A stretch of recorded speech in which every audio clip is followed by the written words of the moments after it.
Frères et sœurs dans le Christ, je tiens à remercier votre pasteur, James Moody, de m'avoir invité à ce temps de prière ensemble, de m'avoir invité à donner l'homélie. C'est un geste de grande portée œcuménique, d'autant plus que les rappels historiques qu'il a fait au début de ce temps de prière montrent le chemin qui est fait et qui reste encore à faire. Et je vous remercie de votre présence et de vous y associer par la prière. En effet, écouter et méditer ensemble les Écritures nous fait vivre une communion réelle, même si elle n'est pas encore pleine. Nous venons d'entendre le récit évangélique de la transfiguration de Jésus. Voilà un moment intense, un moment lumineux qui a profondément marqué Pierre, Jacques et Jean. Ils avaient gravi la montagne avec Jésus et ils vivent ce moment de grâce. Le temps où survient cet événement est particulièrement significatif. L'évangéliste commence par ces mots, 6 jours après. 6 jours après quoi? 6 jours après la confession de foi de Pierre et la première annonce de la passion. 6 jours après survient la transfiguration comme une lumière sur le chemin laborieux des apôtres.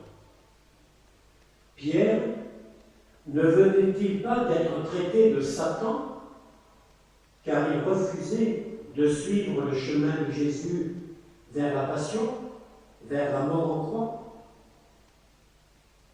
La transfiguration apparaît donc comme une réponse donnée par la voix du Père. Écoutez-le. Cela est demandé aux 3 disciples, Pierre, Jacques et Jean. Mais cela nous est demandé à nous tous aussi, qui cherchons à devenir disciples de Jésus. Le prophète Isaïe ne dit-il pas « Le Seigneur m'a façonné une oreille de disciple ». C'est qu'avant de nous mettre à parler, il nous faut savoir écouter ce que le Seigneur veut nous dire, discerner ses appels, mettre en pratique ce que nous avons entendu. Oui, Dieu s'adresse aux hommes comme à des amis et il converse avec eux pour les inviter à entrer en communion avec lui et pour les recevoir en cette communion.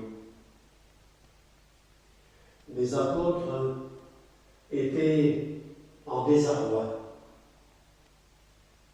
La transfiguration, la parole de la voix céleste est comme la lumière dont ils avaient besoin pour continuer à suivre Jésus, à s'attacher à lui.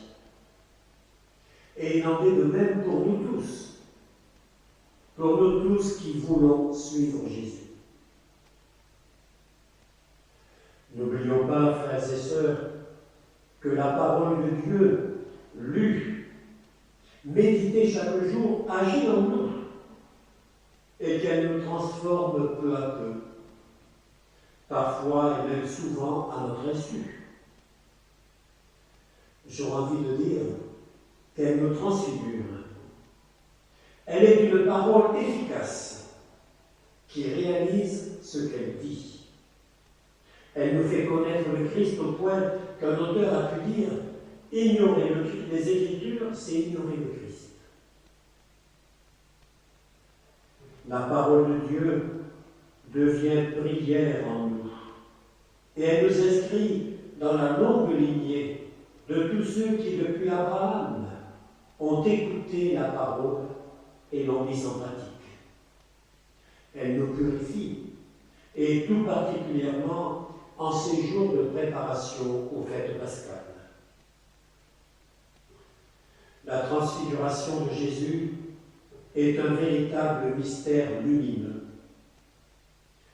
celui que les apôtres croyaient connaître, celui dont ils partageaient la vie quotidienne, laisse apparaître l'étonnant mystère de son être. Il n'est pas simplement un homme comme les autres, comme nous. La lumière céleste l'habite et la voix du Père le présente comme son Fils bien-aimé. Et c'est à partir d'épisodes comme celui-ci que la foi chrétienne pourra affirmer que Dieu s'est fait homme, que divinité et humanité sont présentes en lui, sans confusion et sans séparation. La lumière céleste, la nuée, la voix du Père peut éblouir, peut accabler les apôtres au point qu'ils tombent la face contre terre saisis d'une crainte violente. Et quant à nous, nous pouvons nous demander s'il est nécessaire de s'attarder à cet épisode. Mais je crois que cet épisode nous place au cœur de notre foi chrétienne. L'existence humaine a pour Dieu une telle valeur qu'il a voulu la vivre pleinement. Si notre Dieu ne s'était pas fait homme, s'il n'avait pas proposé de nous faire ses partenaires, nous serions esclaves devant la divinité. La transfiguration nous fait percevoir ce qu'est la dignité de nos corps mortels. Ils sont fragiles, c'est vrai. Et nous savons bien qu'un jour nous mourrons. Mais l'évangile de la transfiguration nous invite à les voir sous la lumière de la résurrection. Ils sont appelés à la gloire du ciel. Et déjà, comme l'écrit l'apôtre Paul, nous avons à offrir nos corps en sacrifice vivant, saint, agréable à Dieu. Et il précise, ce sera là votre culte spirituel, dit-il aux Romains. Et dans la première aux Corinthiens, le même apôtre dit, glorifiez Dieu par votre corps. Oui, frères et sœurs, que notre corps ne devienne pas une idole. Finalement, l'épisode de la transfiguration n'est-il pas une lumière sur notre parcours chrétien?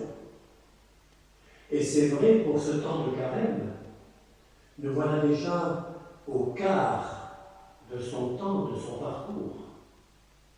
Nous sommes en marche avec le Christ.